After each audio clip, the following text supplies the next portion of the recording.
The life of a runner seems like it would be a boring one. You don't see much of the behind the scenes, which is why today I'm going to bring you along and show you that there's more to running than just running. Just like how there's more to basketball than shooting threes, which, I've learned that the hard way, as my teammates have gotten very upset at me in the past because I just shoot too many threes and I always make them. And they get upset because, they want to shoot too. Today, I'm going to be bringing you along on a typical day in my life. I am on vacation right now, so it won't be quite typical, but you should still get a feel for what typically goes on. I try to get up early because I want to have more time to get other stuff done. After I wake up, I try to get out the door as soon as possible, but before I do, I foam roll and stretch, and then it's time to run.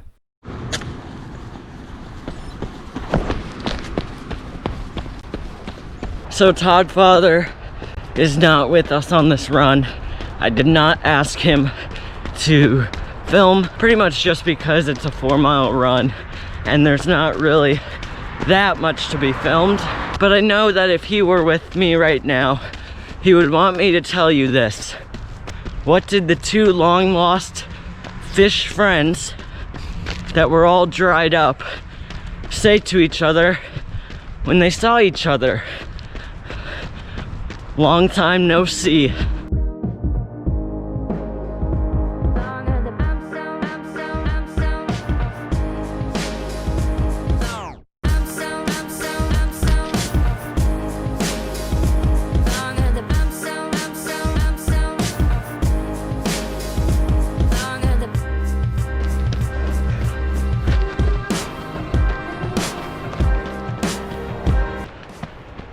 You definitely do not want to try to recruit them for your cross-country team.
So that's the end of the run, 4 miles at 7:45 a mile. Just an easy run, and there's so much more to running than running. You see, you have to recovery, stretching, foam rolling. All those tie into recovery, but before I go inside for the rest of my day, I want to tell you something that is a major focus for me this training block. As you know, I am not the fastest tool in the shed. My 400 PR is a 68 second. However, to be fair, that 68 second came after a 3200 PR and an 800 PR. I had already raced twice that day, and it was in the 4x4.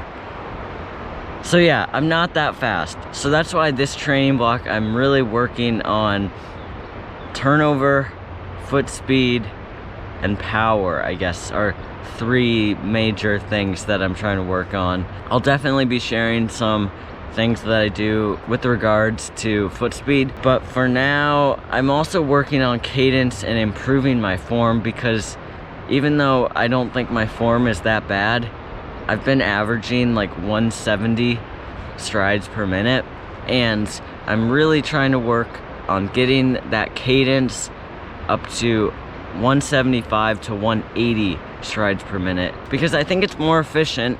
So one thing that I found with cadence was when I would average around 175 to 180, my pace would be like 7 to 7:15 per mile. But then when I was at 170 to 171, 172, the pace would be like 7:30 to 7:40, and it would be pretty much the same effort. Before I forget, one of the many inquiry of the episodes today is, what is one thing other than your actual like race speed? For example, I know you're trying to improve for track.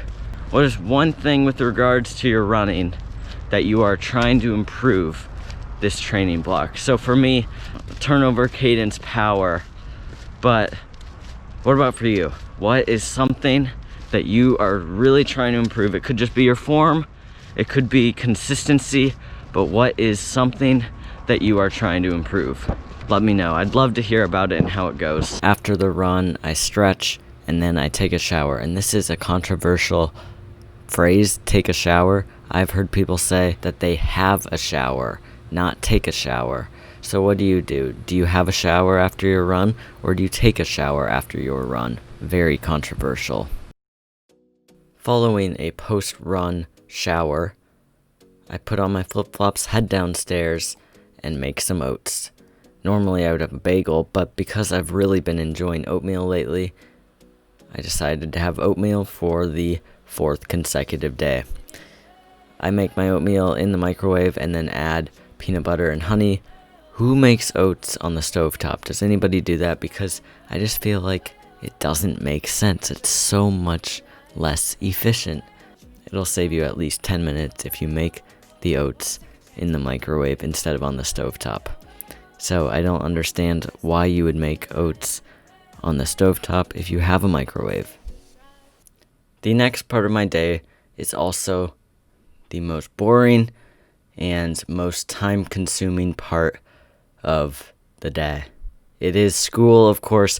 I am currently enrolled in online school, but Monday, Wednesday, morning class, Tuesday, Thursday, afternoon class. Today I have afternoon class, and afternoon classes are actually my favorite classes, but they are more of a drag at times just because they get done kind of late. Here is a quick montage of me doing some schoolwork. Alright everybody, I just finished up most of my homework. I had some math homework and then needed to finish up a presentation that I actually have to give today in accounting, which is one of my favorite classes. Now I'm about to have lunch, and I have the same thing for lunch every day. Let me know below if you also eat the same thing for lunch every day. It's a peanut butter and honey sandwich on whole wheat bread with apples and cucumbers, and then usually some sort of granola bar with maybe Cinnamon Life cereal or granola. It's simple and I enjoy it, and it's easy to make, healthy, quick to make. I don't really like spending half an hour to make lunch that I will eat in less than 10 minutes.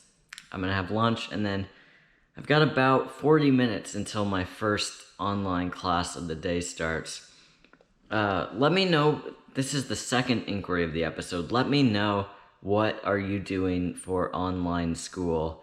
If you have online school, or are you going in person? Let me know.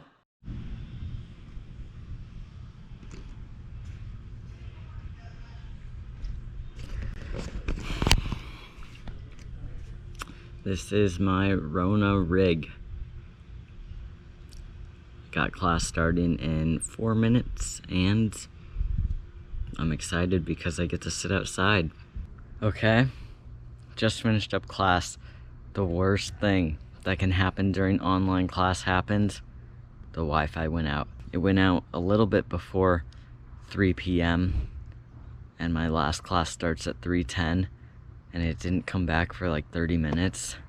Eventually it came back, and now we are going to watch the sunset.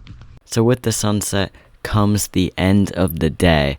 And for dinner, female parental unit mother Laura, I believe she made something with pasta and vegetables because that's what we often have on vacation. I try to go to bed around 9, but sometimes it ends up being around 9:30 to 10, and today I was pretty worn out. So, here's a clip. What a day. I am zoomed out. And lastly, I want to tell you about a book that I've been reading. It's called A Golden Era, A Tale of Two Runners by Jim Canadle. And Jim Canadle actually went to City High way back in the day, and it was a great book.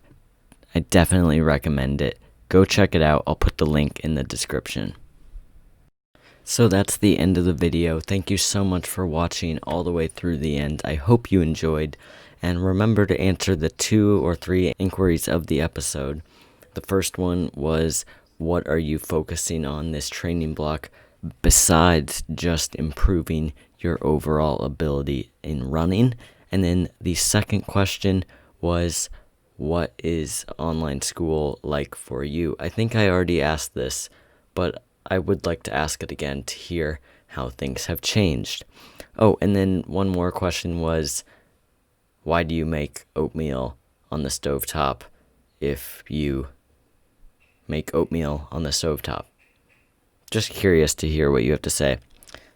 You might enlighten me. So, thank you so much for watching. Run to the max. Live life to the max. And I will see you in the next video. Happy holidays, everybody.